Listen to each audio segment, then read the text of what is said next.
Մենք ունենք շատ կարևոր սկզբունք։ Քաղաքացիները, այդ թվում հոգևորականները, ունեն բոլոր այն իրավունքները,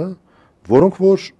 իրենցից չեն վերցվել։ Այսինքն, երբ որ մենք ասում ենք եկեղեցական ունի իրավունք զբաղվելու քաղաքականությամբ, թե չէ, այդ հարցի պատասխանը պետք է հետևյալ կերպ որոնել։ Կա ինչ-որ արգելք դրա համար։ Եթե չկա արգելք, ուրեմն իրավունք ունի։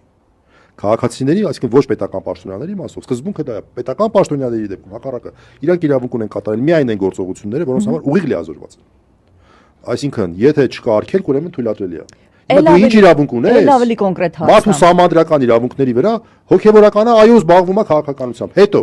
իրավունք ունի օրինակ դառնալ պետպաշտոնյա։